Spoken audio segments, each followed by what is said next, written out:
जय हिंद साथियों, आप लोग को स्वागत है मेरे YouTube चैनल नीतीश मैथ मस्ती में। आज हम आप लोगों को नाइन्थ का न्यू बैच स्टार्ट करने जा रहे हैं। नाइन्थ के मैथ में कुल 21 चैप्टर होते हैं। नाइन्थ के मैथ में आप लोग कुल कितने चैप्टर पढ़ना है? 21 चैप्टर। पहला चैप्टर जो है वह है वास्तविक संख्या। पहला चैप्टर आप लोग क्या पढ़ना है? वास्तविक संख्या। और दूसरा चैप्टर क्या पढ़ना है आप लोगों को? बहुपद।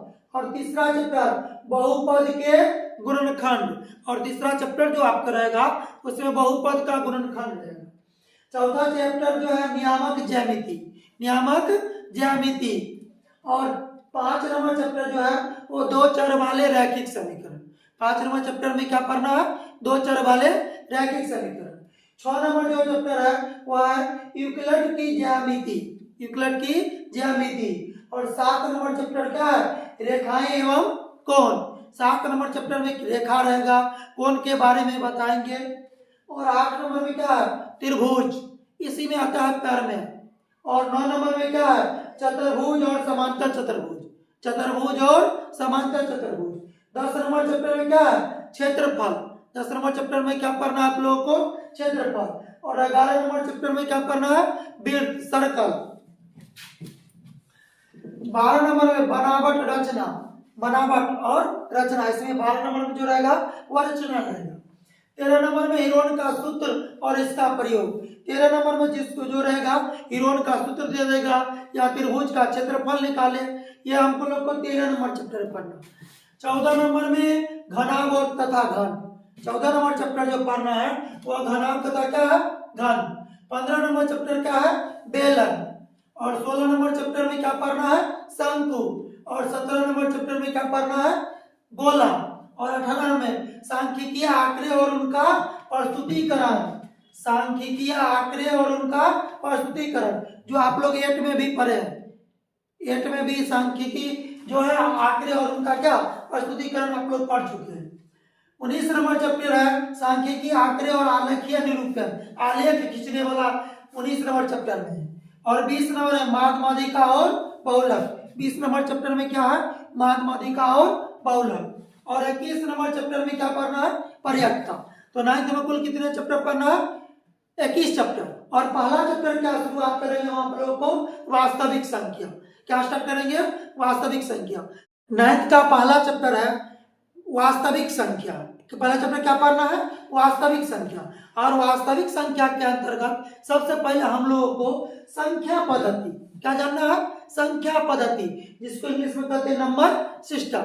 और संख्या पद्धति के अंतर्गत सबसे पहले हम लोग को अंक के बारे में जाना। अंक किसे कहते हैं? अंक किसे कहते हैं? सबसे पहले क्या जानना है? अंक किसे कहते हैं? अंक और इंग्लिश में डिजिट। डिजिट, अंक किसे कहते हैं या डिजिट किसे कहते हैं? जिससे संख्याओं का निर्माण होता है, जिससे कि संख्याओं का निर्माण होता है उसे क्या कहते हैं? अंक। जिससे संख्याओं का निर्माण होता है,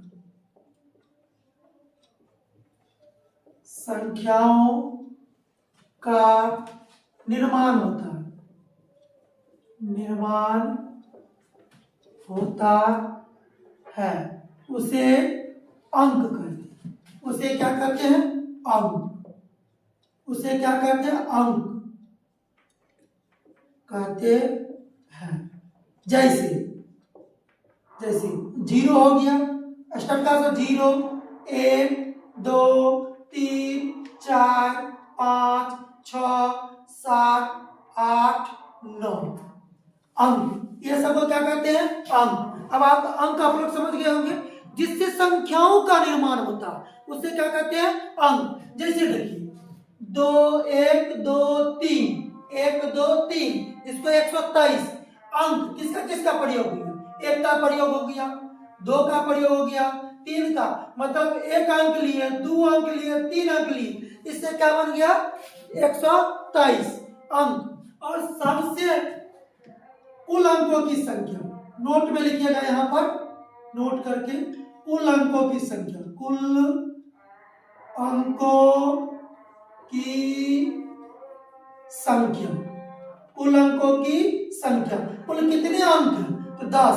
कुल कितने अंक है 10। कुल अंकों की संख्या कितनी है 10। पहला स्टेप। दूसरा स्टेप में लिखिएगा सबसे छोटी अंक, सबसे छोटी अंक, सबसे छोटी अंक, सबसे छोटी अंक क्या है 0। तीसरा स्टेप में लिखिएगा सबसे बड़ी अंक, सबसे बड़ी अंक, सबसे बड़ी अंक क्या है 9। सबसे बड़ी अंक क्या है 9। अब यहां पर देखिए कुल अंकों की संख्या कोई पूछेगा क्या बताइएगा 10। कुल अंकों की संख्या कितनी है 10। और सबसे छोटी अंक क्या है, सबसे छोटा अंक जो होगा वो क्या है 0। सबसे बड़ी अंक क्या है, सबसे बड़ा अंक क्या है 9। और कल हम आप लोग को बताएंगे संख्या, और संख्या के अंतर्गत आता है सबसे पहले आता है प्राकृत संख्या। क्या आता है प्राकृत संख्या, जिसको इंग्लिश में कहते हैं नेचुरल नंबर, जिसको इंग्लिश में क्या कहते हैं नेचुरल नंबर, जो आपको अगले क्लास में बताएंगे।